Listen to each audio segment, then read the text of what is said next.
Is Tamara home? Why, yes. Actually, she is. Why don't you come in? Say hi. And I always wonder.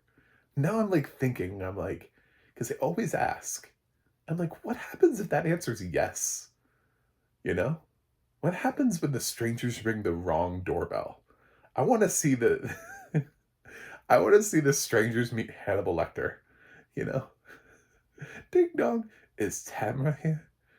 Why, yes, I just had her for some fava beans and a nice Chianti. Why don't you come in, young girl? You know? Anyway, I'm John Stark, back from MovieGuy.com. I'm a blind film critic, and this hot mess is The Strangers, Part 1. Chapter 1? Chapter 1. It doesn't matter. Please don't make any more of these. Um, this does have audio description done by Deluxe with William Michael Redmond. And before I dive into it, I just want to say I have a black baseball cap on today, black sunglasses, and a Ghostbusters t-shirt. So I ain't afraid of no strangers. um, I didn't even look up who's in this film. I just, sometimes I call out other critics because I'm like, dude, just if you're gonna half-ass it, just admit that you half-assed it. I half-assed this. It's directed by Renny Harlin. That's really all I needed to know. That defines so many things. He's directed good films before that I enjoy. He stopped doing that when the 19 switched to the 2. Like I don't think he's had a good film since the 90s easily. I if he has, point me in the right direction because I have missed them. Um, I actually love Deep Blue Sea. I find that film incredibly entertaining. So I'm not going to say Renny Harlin is without talent. I think when he is on his game, like Cliffhanger or Deep Blue Sea, he's endlessly entertaining. This is not that. This is Renny Harlin being given a job, and he's like, oh well, I guess I'll do it then. Who wrote this film? Who cares? No one cares. This film is terrible.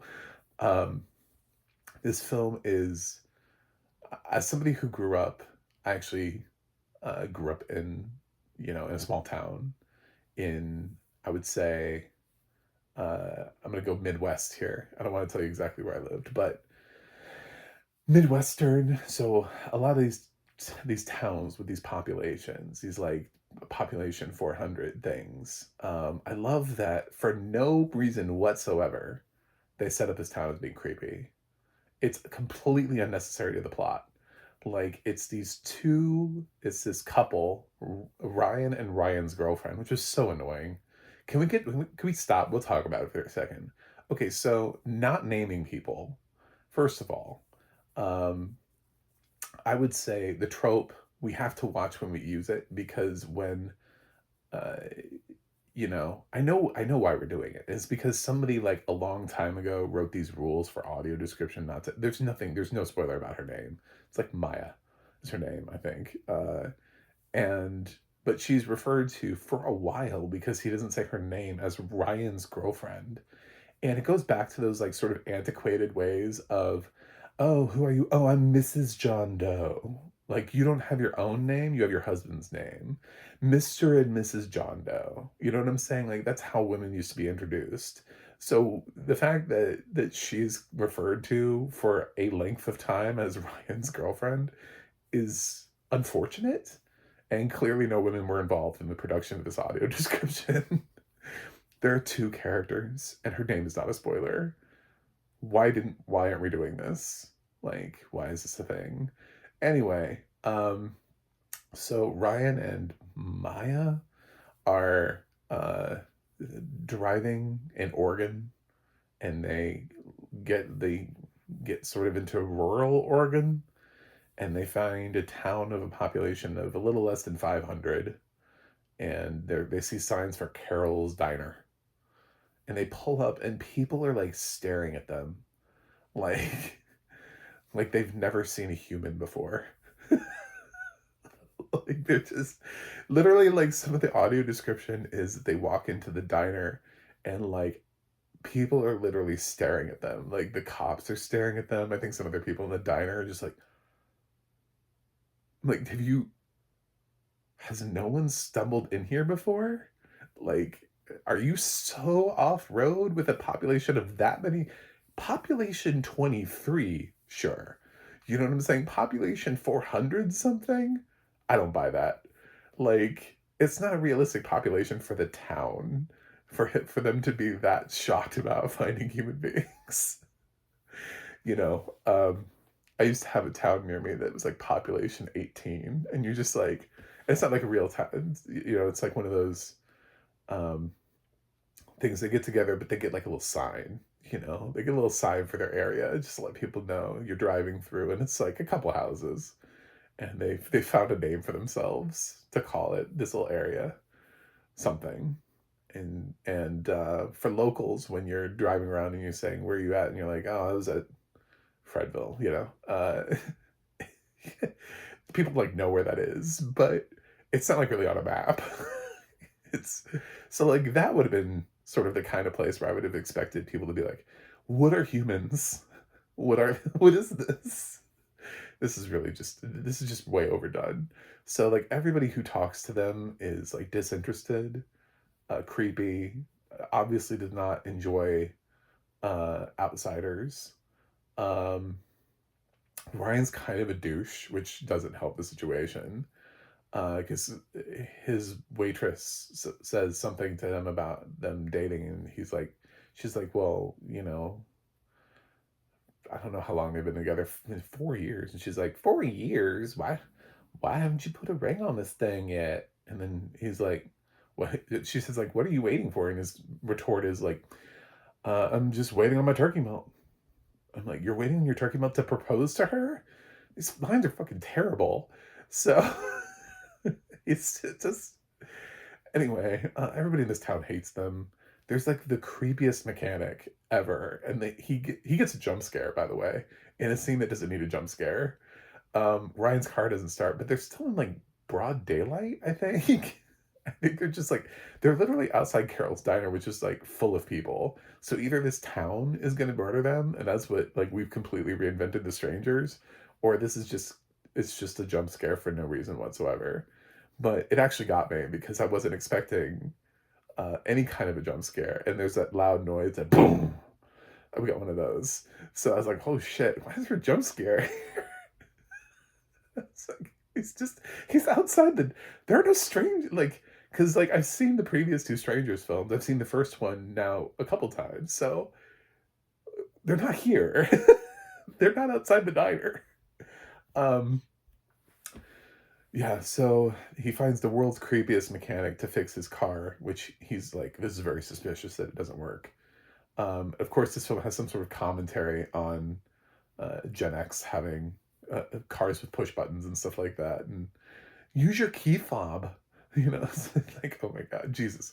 Anyway, he uses like his cell phone to unlock his car. He's very modern. This man does not. I don't think he knows how to start a car if it doesn't have a key. But if it has a key, I mean, anyway. So yeah, it is really something. How poorly written this film is. Anyway, so he leaves his car, and they're like, well, motels close. I was like, there's a motel in a town of, is it bed and breakfast? Like, I would have think if you guys are so shocked to see people here, why do you have a motel ever? Like, um, but they're one of them internet houses. I love that.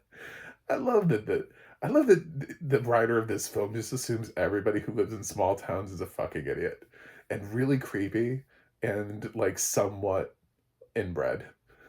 Like that's the vibe that I'm getting from this. Is it's like the hillbilly elegy of looking at life. Um, it's like who are these people? And the funny thing is, it's none of it is necessary because none of these people have anything to do with the like what happens. So it's never alluded to. It's never anything. They just go through this town full of weird, unnecessarily creepy people. There's some kids that are selling Bibles I'm like, to who? You have a population of a town of 400. It should take you like a day to go around and make sure everybody has a Bible, and then you'd be like, done. And why are you standing outside of the road? Because everybody else acts like nobody ever comes here. So why would there be creepy children of the corn selling Bibles? It's zero sense. This film is not even remotely concerned with making sense. Eventually, we get to the internet house, one of them internet, and oh god, I should say at the very beginning, there's a very quick sequence of the strangers making their first kill, and they try the beginning, the first 3 minutes of this is really good. We start off hard. There's like a kill sequence. I don't know. That first dude was not alive for very long, like maybe a minute. Like he's running, and then the strangers get him, and it's just like, and then we cut, and then there's this message about how like this many people, there are this many violent crimes in America, which means one in every, which means seven have happened just in the time you've been watching this film. This is the story of one of them. And I'm like, that's effective. It's the only effective thing this film does. Once that, as soon as we get out of that and we go to like Ryan and Maya, it feels like we're in like Jeepers Creepers Reborn. It's like just like really none of it is good. Um, they get to the house, the fridge is out, and they're taking beer. It's like, did they say to take the beer? Is it there for you? Is this guest beer? Like, I don't know. It was very, like, I didn't like anything that they did while they were in this house or whatever. So, we're shown that Ryan's asthmatic, so of course he has to go back to the fucking car at some point to get his inhaler. It becomes like a huge plot point for him, and I couldn't with this guy. I was like, we have other things now. They have, you don't need to rely purely on an inhaler. I love how modern he is with his car, but he's not on any of the drugs that would help him with his asthma. He has to have the inhaler or a plastic water bottle to breathe in and out of. Anyway, so they're not characters that you would root for. They're not characters that you're like, oh man, I hope they're fine. I hope these guys seem like really chill people. They seem like nice fun people who would survive horror movies. They kind of just make like really terrible decisions every single moment of the film. Yes, eventually they do get to the point where at first they're both home, and that girl comes up to the door and she's like, is Tamara here? And it like made me think. I'm really interested now in a stranger's film where somebody's like, yes, actually Tamara is here. Why don't you come in? Like, is their whole thing based on that people wouldn't invite them in? Like, what happens when that person gets invited in? Because they don't have their mask on. So, do they still do their strangers thing or not? Like that, if you're gonna do a part two, do that. Because we've done this thing now 3 fucking times. And Tamara's never home, and we know how it works out for people. So I want to know what happens when Tamara is home. And you go, and you're like, oh, actually, fun fact, Tamara's my middle name. So yes, I am home. Why don't you come in and have a seat? We're just about to have some dinner. Do you want some dinner? Like I want that movie. I do. Because this is just, it feels like they rewrote the first movie, made a couple changes, and they were like, people won't notice. And they made it worse. Um, the actors aren't particularly good. They're not any better than anybody else who's ever been in a Strangers film before. I think we're going down, which is why I didn't even look it up. I was like, I don't really care who's in this film. I really don't. Even if it turned out to be like 2 Academy Award winning actors, like I'd be like, no, it's not. Don't gaslight me. Um, yeah, it just feels like any random 2 people could have been in this film. Like, oh, I got my big break in The Strangers, Chapter 1. Cool. It does kind of feel like this is maybe the first or the second performance for either of these people in a film. It just doesn't feel like that yeah, they're not strong performances. The strangers come, and then they just make like a series of really terrible decisions. My favorite one is uh, that they are in the bedroom. They're the male stranger. Well, the one that's presenting as male, I should say, with a scarecrow mask, um, has a giant axe, and he's just axed through the front door. So obviously this is like a cabin, so there's a lot of wood. So he's gonna be fine. You know what I'm saying? Like this guy's. So they run into the bedroom, which I'm sure also has a wood door, and it already has a message like written on it in blood, which they don't really pay much attention to. It doesn't seem to scare them. They're just like, "Oh, look, a message. Cool." It's like hello and then hell in blood or something like it's really weird. They don't even really address it. Like it's like Ryan and Maya don't even notice it, but it's there for the audience. Like the audio description mentions it, but Ryan and Maya are just like, we're scared of Axed Man right now. So they barricade the door with like a dresser of some kind, and Scarecrow Man comes in and he uses his axe on the door, and he creates a hole, and then he walks away, and they're like, "Oh, they left." And I'm just like, I'm like, I don't know if it's been 2 minutes. I really don't. I don't think it's been 2 minutes in this film. I think it's maybe been like a minute. And like literally, like you hear him walk, and like they're listening to the footsteps, and he like walks away. And then they're like, "Oh, good, they left." And I'm like, "Did they? You think three people dressed up in masks, and they were defeated by a chest of drawers? Like that is where your train of thought is in this moment. Is So at that moment, I just decided I really don't care. I kill them both. I don't care. I really don't because they're both so stupid. I don't know that I would leave that room if the strangers was real for me and I had barricaded that room. I would probably die in that room. Like it would be days later, and I would die of dehydration. I would need dead silence for so long that like another human being would have had to. It would be impossible for that human being to still be standing. You know what I'm saying? Like I would have needed that way longer than they needed in this film. Um, and yeah, they're comfortable pretty much immediately. They're like, he walked out. He walked away. He must be leaving. God, this film is bananas. Bananas. I don't know Renny Harlin, man. Um, I know one of his films recently within the last 10, I would say within the last 10 years. I don't remember what year it came out, but I gave it an F. It was back when I was decided, but it was towards the end of it. He did a movie with Johnny Knoxville and Jackie Chan. It was just god awful.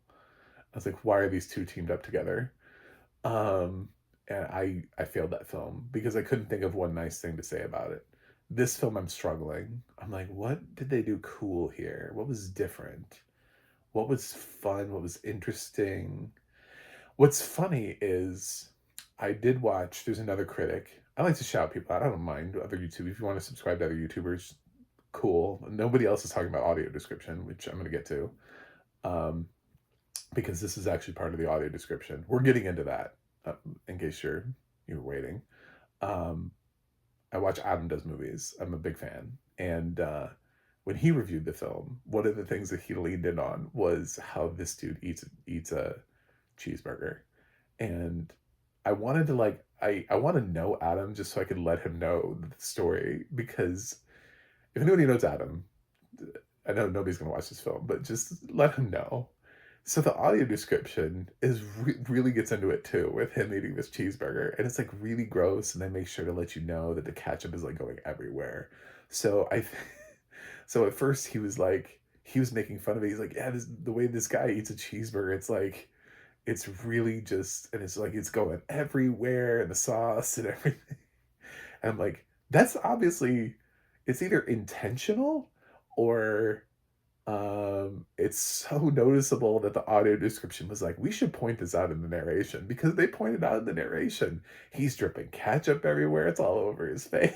It's squirting everywhere. When this dude eats a cheeseburger, he does not eat a clean cheeseburger. Um, but it does tie into another scene of something else that starts dripping. So I don't want to try not to spoil everything. I don't think this is a very smart film, but my God, if you want to watch this film, I won't tell you who lives, who dies. I won't tell you if they both live, if they both die, if they, none of that. I'm not gonna do that here. I spoiled a couple things. We had to talk about the door because it was so fucking stupid. I'm sorry. Like, if I ruined that for you, I have to. That was like the one thing I decided. I was like, I have to talk about this door sequence. It is the dumbest thing because it's so quick. It's it's just like it's like the guy walks down the hall and I'm like, oh, he's gone. Good, we can move the door. Let's yeah, giant axe man with a mask. Yeah, cool. Let's go out there. We're good to go. Um so yeah.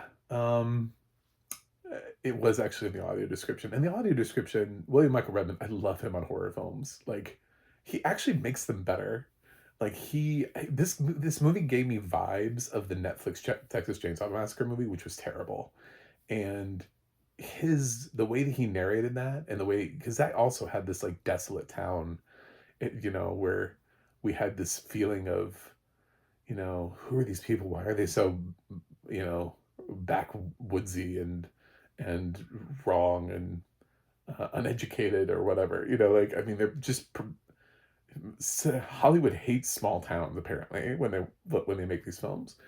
Um, so yeah, that same trope is used here, and uh, his voice it's got grit to it, and it's just it makes him a great narrator for horror films because there's something that's inherently already sort of like creepy that he can bring to the narration, which just sort of enhances the whole thing. So everything feels like it's more tense than it actually is. And I always think it's weird when he's doing something other than horror. He's fine in action. I think he's good for action, but like dramas, a kids film would be bizarre. I thought Summer of Sam was kind of like underutilized when I heard him on that, because that film does not play up the killings as much, especially with regards to the leads. A lot of times they just kind of like find the bodies. It's not really a scary movie. Spike Lee wasn't going for that angle.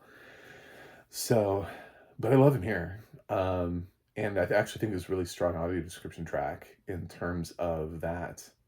Um, there was one time where they pointed something out and I was like, that seems like a reveal that is intentional for reasons later. And it's not really.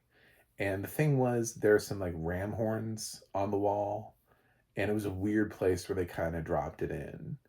And I've sort of mentioned this before um, in one of my other reviews when I was talking about how do you describe things that we need to know or see without revealing how overly important it is, because a lot of times for sighted people they get to just see the whole thing, the lay of the land. And I don't know if that was like a long shot that lingered on those horns to where the fact is you literally couldn't do anything but describe the horns because the camera just like was just staring at the horns. Um, but a lot of times you pass over things where you see like something in the corner or you see something on top of a table, and maybe it's something we're not supposed to see until later, where there's a cup sitting there and then 20 minutes later it's not there anymore. And you're like, what happened to the cup? Where'd the cup go? She never picked up the cup. Where'd the cup go? If you point out the cup, it seems random. So things like that. Sometimes you have to name more than one thing just so that you put the thing in there, but you didn't say only this one thing. So we have this thing where it just says these horns, but it doesn't really describe the rest of the cabin. So we just know they're these giant horns up there. And I'm like, are they gonna put them on the horns? Is this one gonna end with like two of them like impaled on the horns? I mean, the horns are used sort of like visually later on in the film, but they're not used luckily as like a kill tool, which is what I thought the film was signifying. So it was kind of a weird choice. but I'm guessing it was based on a shot. That would be where I'm going. If not, then it's just totally weird they ever brought it up because it felt like I need to pay attention to these horns. It was because it was so much like there's a shotgun in the corner, like, well, good, thank you. Maybe Ryan will notice that, like stuff like that. It's just like, but it was so random because it's like up on the wall, up on the ceiling. So it's not something they can use or utilize. It's just decor for the room. So at first it was weird, but because they don't use it in the film, it makes it sort of even weirder. Um, and it's referenced again, but I also don't know how important it is. It's sort of referenced in this like tableauish thing that happens, but I don't know. I'm very conflicted on the horns because it made me think that, oh shit, we're going to be using those horns, but at the same time, it's kind of a great misdirection because they never use the horns. So it's kind of like what I'm saying, like when you say if you want somebody to look at one thing, you have to also mention something else. It's kind of like great. It got me thinking about the horns and maybe not something else I needed to be thinking about. So yeah, uh, I I think I like it. It was weird in the moment though, so I'm addressing it. Um, anyway, uh, yeah, it's the audio description's good here. It describes everything that they're doing and sort of the positions and whether or not one of the strangers is looking directly at them or whether or not somebody would be in their line of sight. Sort of like those kind of things where you would notice when somebody's creeping around because we don't necessarily get that great point of view shot where it's like somebody's hiding behind a tree and it's like, did the stranger see them? Are they in the line of view? We just know that like a stranger's nearby, that kind of thing. Um, we don't really necessarily get that. So we get that through the audio description, and I thought that was good, and it was something that they really went for and made up for, and it helps to try to build tension that doesn't exist in this film. This one's really short because it couldn't do much. This film's under an hour and a half. There's only two people that the strangers play with throughout the film, and then if we didn't have that opening scene with them driving through town and learning about the internet house, um, then they would never have gotten there. We like the film would be even shorter. Uh, they struggle to fill the runtime as it is because God forbid we learn anything about Ryan and Maya beyond like really simplistic surface level things, or develop their characters. Like they're already on the road, they're already here, and then they get here, and then the car doesn't start, and then they trek out to the house or whatever. I mean, it's all very, let's get this stuff done.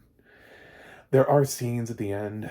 Um, there's a scene. There's a mid-credit sequence for some reason in this film because they're really like teasing the fact that there will be more of these. And I hated the mid-credit sequence. I thought the way they ended the film was fine, and then like the mid-credit sequence was like, but maybe, and I was like, oh, fuck you. Just, I really hope there isn't a chapter two. But if there is a chapter two, let's do things differently. Like if you're going to continue to do it, you know, um, while I could barely understand Strangers Pray at Night, it changed up the formula from the strangers, so that way it wasn't exactly the same. This is basically a remake of the original. Two people in a cabin alone at night. Um, a few things are changed around, but it feels so similar to the first film. I would have much preferred a uh, a little bit deviation, and I don't know what that looks like, but if you're going to continue to make these films, you have to continue to find new ways of telling stories that don't just repeat themselves over and over and over. So, um, this is kind of hot garbage. However, it's not tarot. So, that is an upside in 2024 is it may be hot garbage, but it's not tarot garbage. And that was a special kind of garbage. So if you're asking me, would I rather watch Strangers Chapter 1 again or Tarot? I would absolutely watch Strangers Chapter 1 again, even though these are the two most frustrating leads. There are a couple like scenes that kind of work here. There are a couple things about this film that sort of work. Some ideas, some cool shots. Like Renny Harlin he is a competent director when he wants to be or has the right product. So I have no idea what the potential is of the directors of Tarot. I'm assuming none, based on the direction of Tarot. But at least The Strangers, he does have a couple scenes where it's like, okay, this is borderline creepy. It's just the film, I don't think the script was good enough to support him, and his direction has really gone down in the last like 20 years. So it just doesn't end up being a good film. It's not something I would recommend, but it is better than Tarot. So I'm going to give The Strangers Chapter 1 a D-, which is above Tarot's F. So in the great debate of the horror movies of the month of May, The Strangers wins. And the audio description track is really solid here too, for the most part, except I think by the time the movie ends, I felt good about the horns, but in the moment I was like, what is up with the horns? Why did we mention the horns? And I spent way too much time thinking about the damn horns. So, and they're not even important to the film. Just sort of like this town is not important to the film. So it kind of like makes sense. They introduce a lot of things that have no importance or significance to the film. Oh, I should mention, I don't think strangers should run. Killers don't run, man. They just, it's creepier when they walk, you know? It's, yeah. It's always creepier that they just happen to show up places, you know? Like no matter how far you run or how fast you can run, they're still there. You know, you're an Olympic sprinter and you're like, I just ran for 30 minutes and I am the fastest human on this planet. How are you already here? You were back there and you're here. That's impossible. But yet in the realm of horror movies, it's possible. And it's one of the tropes that's like accepted is that people can walk slow as hell and then still like I don't think horror fans are bothered at all. Like when somebody runs away and then they're like they duck behind a tree and it's like, good, I think I put some distance, and you're like, oh shit, I haven't. You know. Yeah, that's great. Those are anyway, let's do more of that. Change it up. If you're gonna do if chapter 2 happens, please make it different. Anyway, thanks for watching. Thanks for subscribing, and I will see you guys on the other side.